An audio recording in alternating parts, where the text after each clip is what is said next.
calling a regular meeting of the Policy Drafting Committee of the Southwest Vermont Supervising Union to order.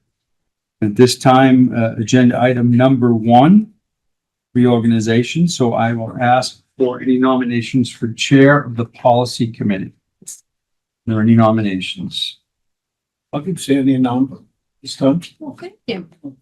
Hit me the other day, right? Is there a second to that? I'll second. Are there any other nominations for the chair of the Policy Drafting Committee? Are there any other nominations for the chair of the Policy Drafting Committee? Hearing none, I will close the nominations. We have one nomination for chair, Sandy Foster. All in favor? Aye. All opposed? Any abstentions? Okay. Sandy, for the minutes, Sandy abstained from voting. Sandy, it's your meeting. Thank you. And thank you all for letting me chair a committee that I have enjoyed for many years. And of course, with Leon's support, I'm sure that I will have some guidance if I need it. So we are going to start with public comment. Is there any public out there to comment? The public here, Dina Atwood is here, Cat TV is here, but electronically, no one else. Thank you. Hearing that there is none, that we will move forward to the minutes of February 3rd, 2025, and I need a motion to accept the minutes from February 3rd, 2025. Thank you, Leon. And a second? Thank you, Glenn. Any discussion on the minutes? Now let's take a vote to accept the minutes from February 3rd, 2025. All in favor? Aye. Aye. Opposed? Abstain. Thank you. Good. So we're going to move on to that we the vote of yes, that those minutes were accepted. We'll move on to policy 5175, possession, sale, distribution, and use of illegal substances. You guys let me share? I thought I did. I let you in. Maybe I did not allow you to share. Very good. You might put something with your name on it. There you go.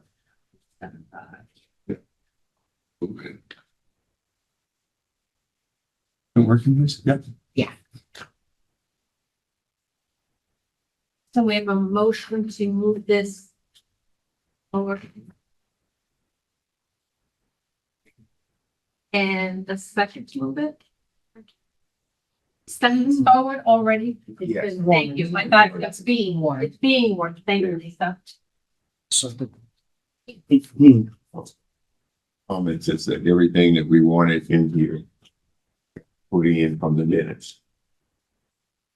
We saw that what's in here. So We kept this with the last meeting in minutes and was we send it out and then we prepared that in. Back now. for us to approve or set to move Yeah. forward. Yeah, just if we don't have any changes, then we can just move it. Nobody has had any change in discussion. Everything everybody's talking about, we put it in it. Is there anything in this policy that anyone has additional discussions on? The one question I have for Dina has to do with,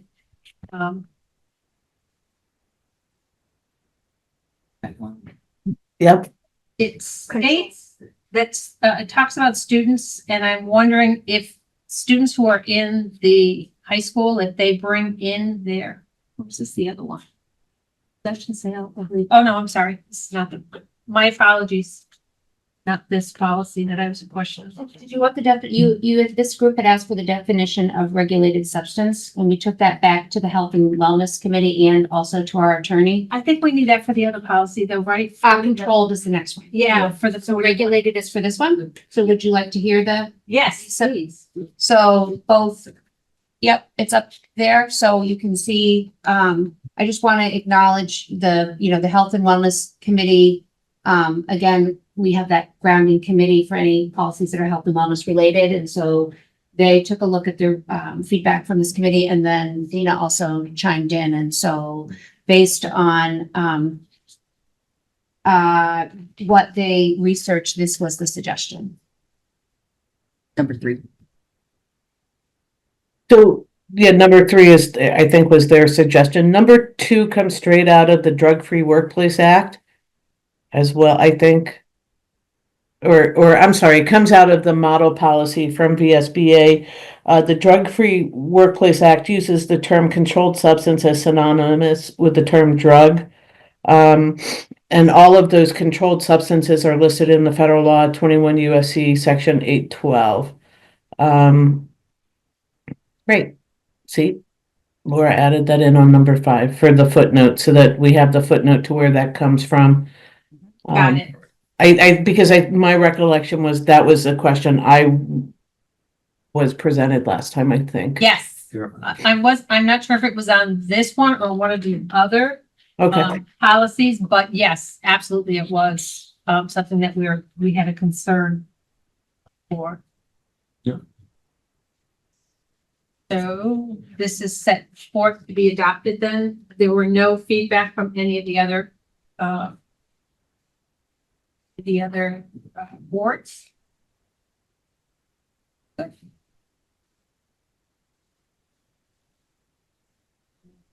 We'll move that forward.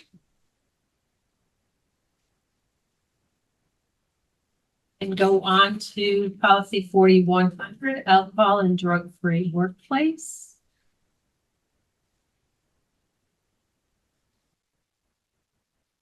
Good. And thank you, Liam. Liam will move it forward, Second. and Glenn will second it. In discussion on this, discussion from any of the boards, did anyone have any additional concerns for this? Concerns of things that we addressed in our minutes, wound up getting in here in terms of controlled substance and the other way.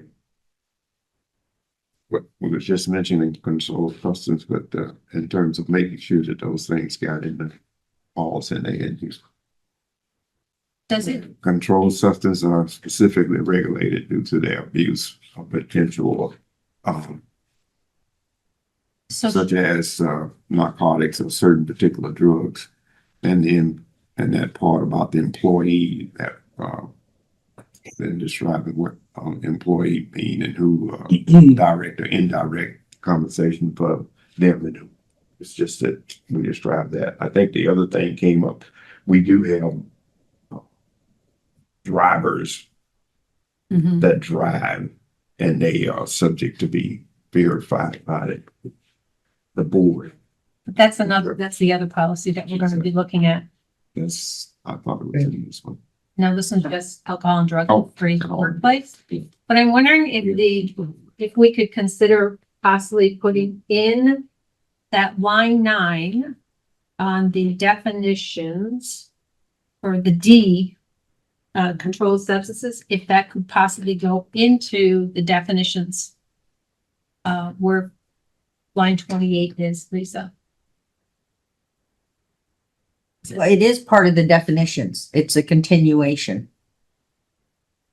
So in other words, definitions start with A, B, then down. Definitions 25. Well, I'm just asking it may not make a difference to this committee. I've just thrown that out there because we go from the definition of the drug to workplace to employee. So my question is, should that D, controlled substances, be placed on right after line 28? You do that. That's what. And so I would make that B, Lisa, I think is what, and I also think, Yeah. I also think, Lisa, that I forgot to give you, and I apologize, a site for controlled substances, and I can give you that. Okay, you're gonna email it to me? You're gonna give it to me now? Which one makes more sense to you? Do you want me to? Probably email it to me. Okay, I'll email it to And you. then I can plug it in, but for now, I'm going to move this. And Gina, this was the spot where we were asking specifically about the controlled substances Yep. in relation to employees who might take, pain medication or medication for seizures, or steroids or something that they might have as an employee that they are prescribed and that they actually have it and take it during the work day. And so that was our question, about ensuring that those employees that are taking this medication have the ability to continue taking it if they need it. So they may or may not is the answer. I Okay. guess, is the best way of answering it. I'll give you the easiest set aside of answer that I can come up with, the most flagrant answer. If you have an employee who is on an opioid patch, it may not be appropriate for them to be still working. And so that's an issue of, does the ADA pop up? Are they capable of doing performing their job with reasonable accommodations? The reasonable accommodation what an employee thinks is a reasonable accommodation may not be a reasonable accommodation. In other words, performing their job under the effect of a narcotic Sure. would be difficult to be a reasonable accommodation. So I think there are ways that it would be managing. So the answer, I think, is I hate to say it depends. Sorry. Basically on how that's gonna be handled, and it would be more along the lines of an individual inquiry, I think, per employee. If an employee is taking something, there are employees who take medicine on a daily basis, and they would probably be taking, some of them are taking medicine that is probably considered to be a controlled substance. And if it's not an interference with their work performance, I'm not seeing that if they're doing it as prescribed, that's a very different thing, right? Absolutely, but, and I don't want to, I want to make a place for those people who have that need for, I don't know, anxiety, some kind of ADHD medication, something that they are using accurately, not in a situation where it's abusive, but that they need it in their workplace. So that's my concern on where we share that no employee can possess any drug. That's my concern and question to you is how do we share with employees that if this is something that is necessary, that Right. So where's the sentence, I guess, and that, it's let's see. Sentence 10 in the very top, Lisa. Lisa, can you just so, yeah. No employee volunteer work day. Not in, let's see, possess, no employee. Possess or use or any alcohol or any drug in the workplace. Yeah.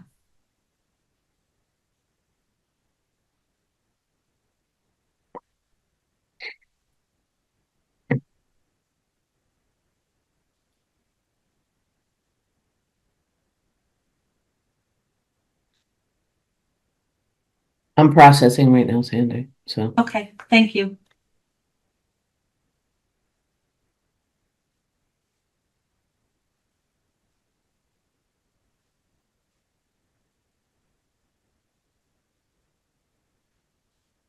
So then when you get down to drug, I think that's the thing, narcotic drug, hallucinogenic drug, amphetamine, barbiturate, cannabis in any form or any other controlled substance as defined by state or federal state statute or regulation.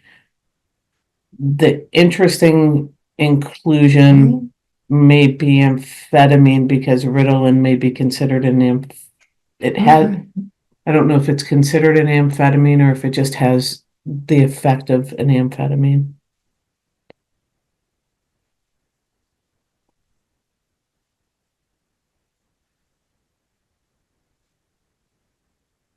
So do we need to change the wording?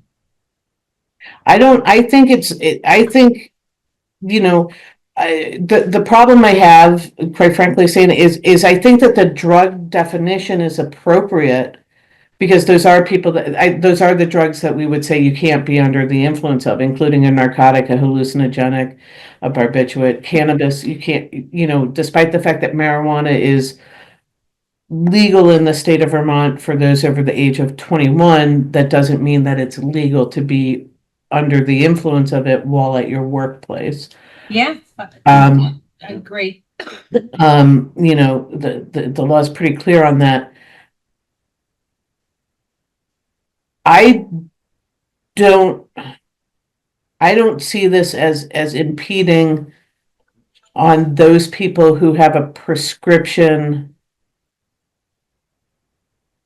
that is not for a drug that is in these forms, right? Some people may have a prescription for an amphetamine or a barbiturate. I think then that's an issue of, again, whether or not we move into a conversation of the ADA about that, if you're going to be under those drugs.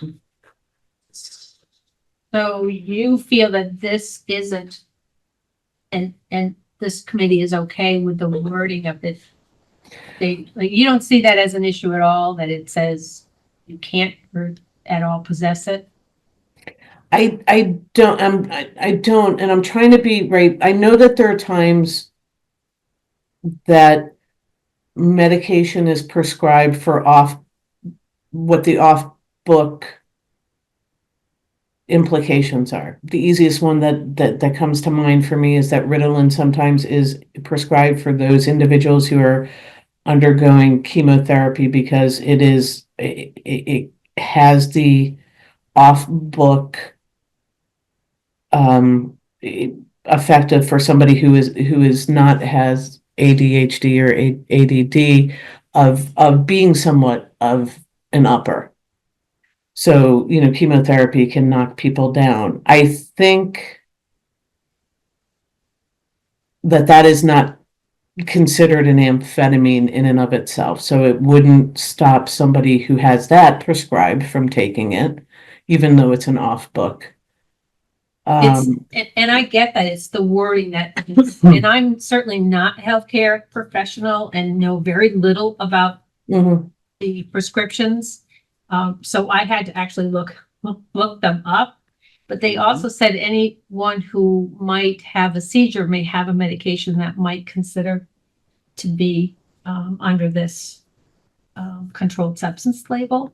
I Right. wasn't sure, Is there a way to work around one sentence that, depicts of physician prescription? that's controlled. They're all. Yeah, that's a controlled substance, is a prescription drug. But I think I think that the issue is then it's a balancing issue, right? Of whether or not the employee then tells us that they Yeah, have no, that, that's which they right. don't necessarily have to do. There's like, Right. Yeah, I know, that, my head hurts, I'm trying. you're usually pretty good with coming up with a word or two to replace them. Well, you're defending us, so. Today's not my day. Yeah, I think that I think what I would say, we have had in the past situations where employees are taking some pretty heavy duty drugs due to, I think it was cancer, it may have been leukemia, but we've had people who are on some pretty big, heavy duty, knock you on your tushy kind of drugs. And what they were not managed through this policy. It was dealt with through the ADA. And whether or not that was how we needed to A, be aware of it if they were going to inform us, and B, deal with whether or not they could do that and whether or not it could be there, coming up with an agreement of that where it would be maintained, not in their purse, in their school, their desk, in their classroom, right? Because we have problems with stuff like that. I'm not so sure I have an issue with this because I don't think that I would necessarily consider the certain prescription drugs are the ones that I think like if you're on Valium, those are the ones that I would think if you have a prescription for Valium, because I think that acts as a barbiturate, but it may not be considered a barbiturate. But I think that's what the policy is looking at, Sandy. I'm not sure that I have a problem with the controlled substance part in there. Thank you. Good. So if there are no other issues with this, then we can move forward again. Do I need a motion, Ms. Leon? It's just an agreement. All right. That we already been in discussion and we want to, if everybody agreed, to send it on adoption. And Lisa, I just sent you an email that just had a cite to Vermont's law because Vermont does consider alcohol to be a controlled substance under its drug laws. Okay. So let's then move on to policy 3101.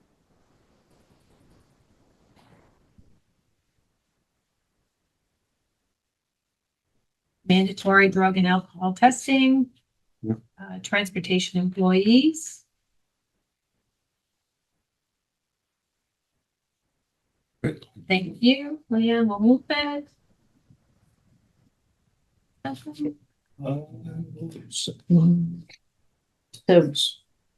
We open this for discussion. We'll open this for discussion now. Did anyone have anything from their boards that?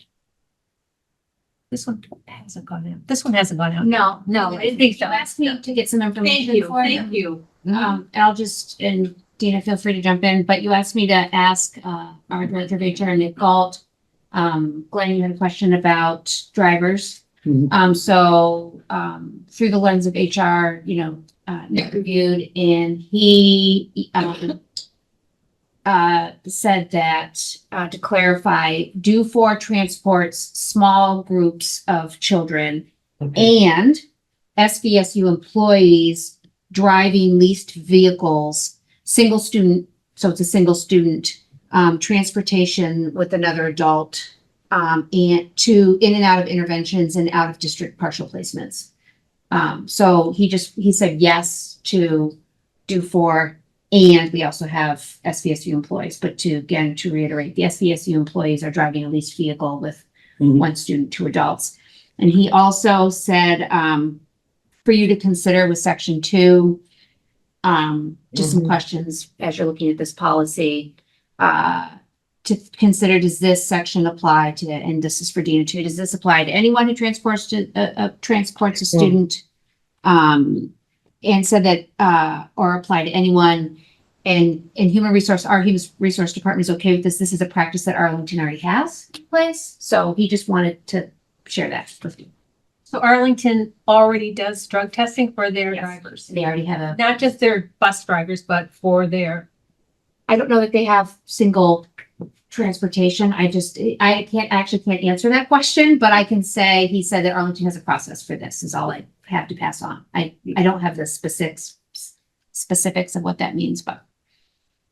yeah, so this would be a policy that absolutely when Arlington and Sandgate ask, why do they need policies? This is one they need to have. The safety sensitive employees are those who hold commercial driver's licenses, it says. Or those that Or drive. perform safety sensitive functions as defined in federal regulations. As being a driver. And this is in the administrative regs part. No, that's No. responsibilities, just No. responsibilities, not rights. Okay. Administrative responsibilities. I mean, the safety sensitive transportation, I mean, the simple thing is that contractually you, for everybody other than, right, Sandgate or Arlington, Sandgate, whomever it is, your buses are a contracted service and it's part of your contract. And it's also part of the fact that all of those bus drivers have CDLs. And so that's something DO4 has to deal with of they get pulled in at various times random, Let's take a random drug tests. And we manage that through a contract with them to make sure that, you know, that they're doing that. So, And it was, my understanding if from Laura that we do have people that are driving our vehicles as well. Laura, They're leased vehicles, at yes. least, but they are, were they Leased with hired us. specifically? They are SVSU employees that are hired to drive the leased vehicles that we lease. So my question is, are they part of transportation employees if they are hired to drive the leased vehicles? And if they are they part of this policy?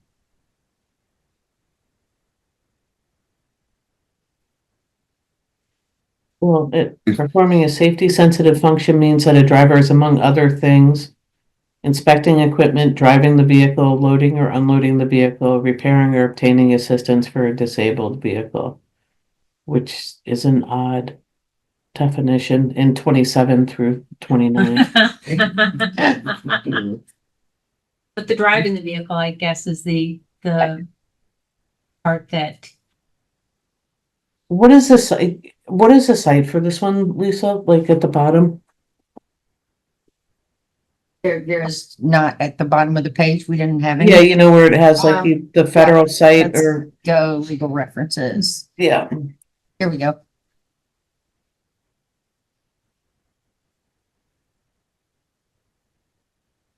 Omnibus transport, yeah, that's gonna be interesting. All right.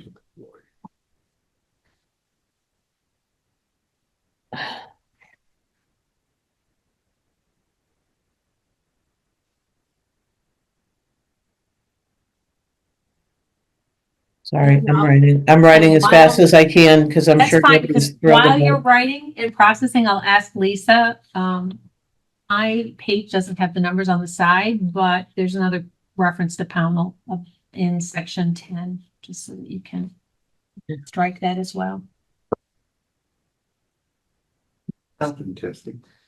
Plus, No, for this one. Pownell. So does this mean that, Dufour is responsible for, in the section 10, Dufour is responsible for paying for the test, an employee is responsible for paying for their first test, their pre-test. But I can't tell, someone gets into an accident and needs to be tested, who pays for that? So Dufour follows this policy, but they handle their employees, which is why I'm asking about our employees that we hire. Right. Are they also under this policy? And I think that's what Dana's I looking. mean, it looks like yes, because they're safety sensitive, so, but then to your point, I mean, to number 10, so who pays for those other tests? The employees? That's how I would read it. That's how I would as well. How long have you had this policy? Section. A while. I think That it, was three. Because I was gonna say, when this was This was- originally put into effect, we didn't have you our had, own vehicles. you also, but you had, We weren't- you had buses. Right. We weren't leasing vehicles. Mhm. Does it really matter whether it's our own vehicle or not, if it's our employees that we're putting in a position to drive something? On that line, that bus leasing or owning is. That's got nothing to do with it. See, remember, it's really the number of passengers that you're carrying that delineates whether or not you're going to CDL. Right. But I don't think that we meet the threshold with that because these are basically one-to-ones, driver and student. That said, we still don't have anything in place that's on paper that's saying that we're Following this. following or that we've devised or want to devise our own plan to do so. So, I, for one, would like not to be on the reactive end of it, post-accident situation, as I have a great deal of experience with that. I'd much rather have some ducks in a row ahead of time. so generally speaking, and I don't think so generally speaking, let me put this, I think this policy was in place and existed when you did have your own bus drivers. or at least some of your districts, bare minimum had Right. bus drivers. Yes. That's what town. It may be out of date, and I think that if what your concern is a policy regarding employees who are now driving leased vehicles and what are the standards in order for them to drive leased vehicles, that I think that may be a different discussion or creation of a new policy administrative reg that is not this one, because I don't believe they would be covered under the Omnibus Transportation Testing Act of 1991. I think they're employees that you have, and that would raise questions, and I'd want to talk to Nick about it. Do we issue separate contracts to them for this? Right. What you do have is, on number 11 is a recognition of, I can't remember, but if bus drivers fit within, if we had them within a collective bargaining agreement, I don't think we did. So I don't know. Oh, it came up in, under the contract for the teachers and paras. Were they under the support staff one, Leah? I can't remember that far back. I'm sorry. I think that's a Nick question. That might be a Nick. That's where I thought that came in under that, because that was where it was getting questioned. Okay.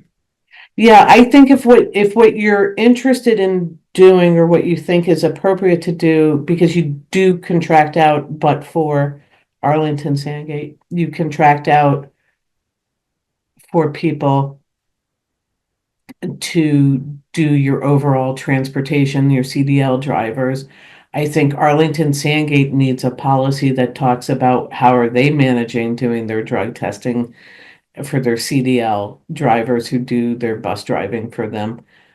But I don't believe necessarily for the supervisory union, for your Union Elementary School District at North Bennington, I don't think you all need that policy. I think it's a different thing when we're talking about specifically, I think, students who receive special education services who may move from buildings because they may have a split day in one of your programs and then go back to their home school.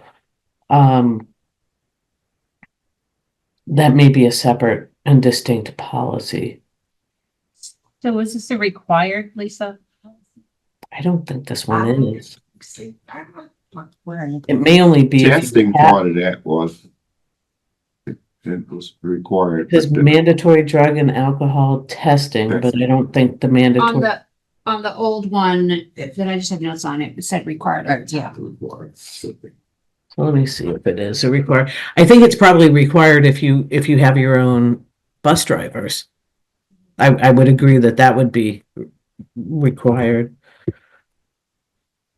Double check that. And I guess then the other piece would be this shares that it's transportation. And if we are moving students from point A to point B in a leased vehicle and hiring, doesn't that make them transportation employees? And that's, I think, a question maybe for Nick. I don't know. I don't know if we've ever, Sandy, considered that to be separate. I don't know if it's just that we, on an ad hoc basis, say, hey, if you drive, the way it has fallen a lot of times for at least individuals who are also under the support staff agreement, is they got paid their hourly rate. However, they may have gone over the 37.5 hours and therefore they get overtime. I'm not so sure that they're issued a separate contract for doing that. So I don't think this is ready to move forward. I think that we still have questions. Some human Yeah. resource questions maybe, and What are the questions? Can you just, what would you like to have checked?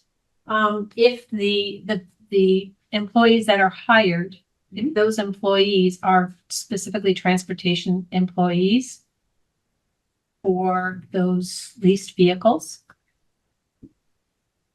That was, I think that's the first piece. That's the Okay. sensitive piece. And then the second piece would be, we need to know from Arlington and Sandgate how they're regulating and managing the bus transportation. Mandatory, The mandatory testing. drug and testing, alcohol testing. So we have two questions that need to be answered. Because That's I what- think we were covering that part in the contract. So that's where you need to be looking to see what happened there, because that's where it came up at when we was asking them to drive. Okay. To do something. But we try not to put contracted things in the policy itself.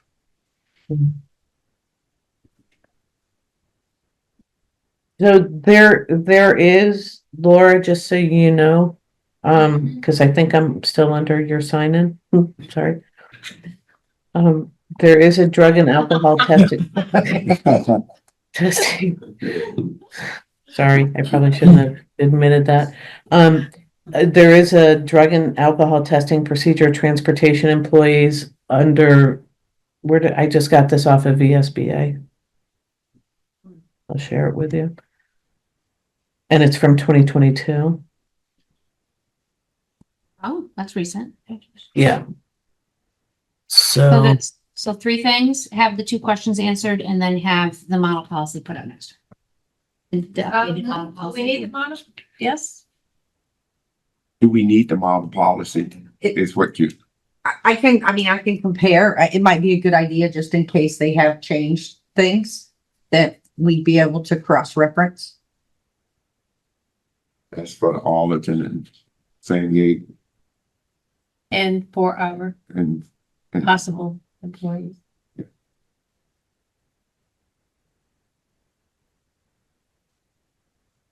yes. That being said, it seems like we will hold off on this policy until the next meeting. Mhm. We will move forward to policy 2600, superintendent of schools evaluation review. And I believe this did get sent out. Is that Good. correct? Mhm. Yeah, so the chief it is, but just the Pownell part in 10 needs to come out because you're saying Pownell don't do that. Yeah, I think so. Exactly. Okay. I Okay. did a strike through on that.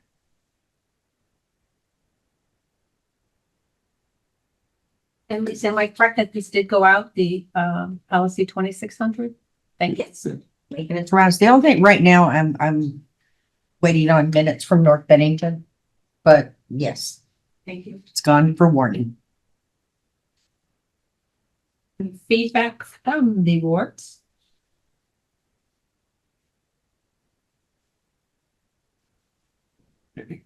No, no. And any feedback from you? Anyone? Is there anything else that we need to look at for this or just we send it through for a final? so, I, not on this, but I'm sorry, Jim and Laura, after this, I need 5 minutes of your time. Yep. But it might be with Jim. Yeah, Yeah. Laura has to go, but I'm here. Okay, that's fine. I just got an email. Well, just what it says. So we'll move that forward for the final nod of approval from our. Yes, Adoption. adoption. Thank you, Lisa. Yes. I like the nod of approval. Yeah. The adoption. I'm guessing that, if we did hear from North Bennington, or would they have emailed you or sent something to you if they had questions or concerns? No? Okay. Shouldn't say it that way, but I mean, they may have some and just set it aside and didn't send anything. Well, and it would show up in their minutes, Okay. if there's any concerns. If there are, do you read them, Lise? Would you, Yes. thank you. Would you let me know or let us I know? have to see if they adopt it. They warn it. Appreciate that. Hard to know without any Arlington feedback too. Arlington feedback? Yeah, they, like I said, so I get to the section in the minutes where the policies are. Mhm. And it'll tell me if there's any big discussion and I don't believe any of them had anything. Thank you. So we have exhausted the policies that we set forth to do today. We have a list of future considerations. I think that the state of Vermont will be taking care of H, optimum class size. So we may not want to look at that at this time. Right. That's why it's for future. We added it Just because looking at it. Yeah. there's a lot of noise going on about size. And yes, there is a lot of stuff, but if they make some changes that affect us, which I read through and it don't really look like it right now because they're trying to cheer it pretty much back. But we'll be wanting the changes that they've recommended that happen. And so this is just a placeholder. So for our next meeting, I'm hoping that we can look at policies 1018, school community relations, 7205, board member conflict of interest, 1000, policy on policies, and the educational files and records, FERPA 5265. Yeah, that may be enough. Because unfortunately, they're not going to go anywhere. Because we're going to meet in May, and then the boards won't be meeting.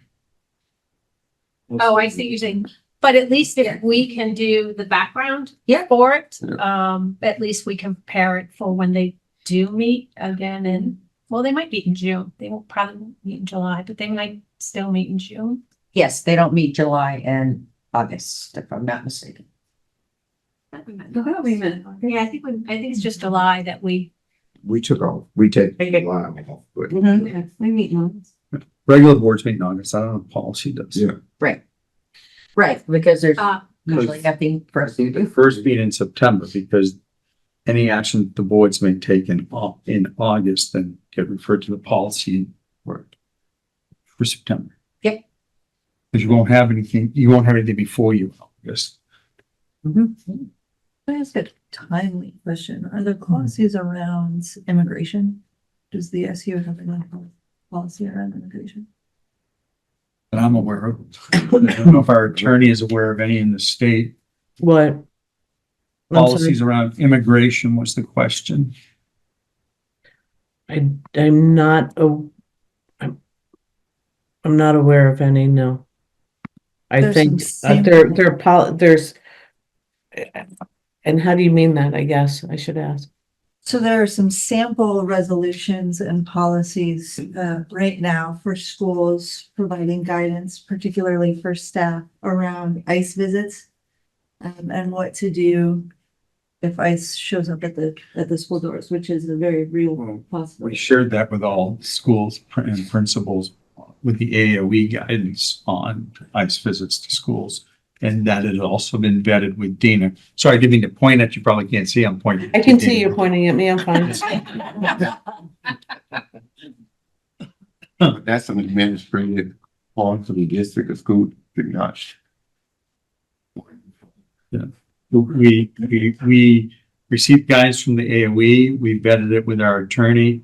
And then we sent it out to principals. Then we got a request from staff to share with what we had shared with the principals. So then we did that to all staff, what, maybe 2 weeks ago, or was it? Yeah.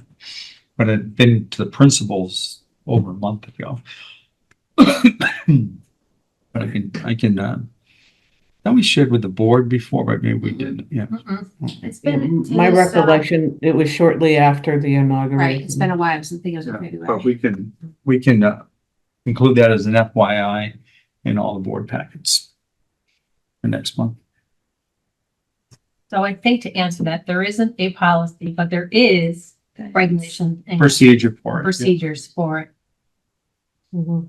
Policies kind of guide the schools when we're not available, when board members aren't available. So there is guidance, which is not an official policy, but it is there for administrators.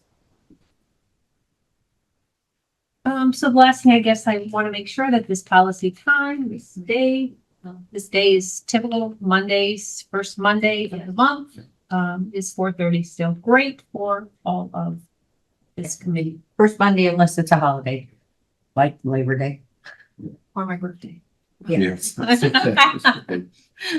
So see you go to my old fly. Okay. The I time. don't know if that's an official. No, that's.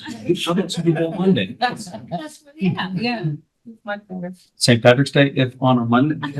You'd probably make accommodations for that.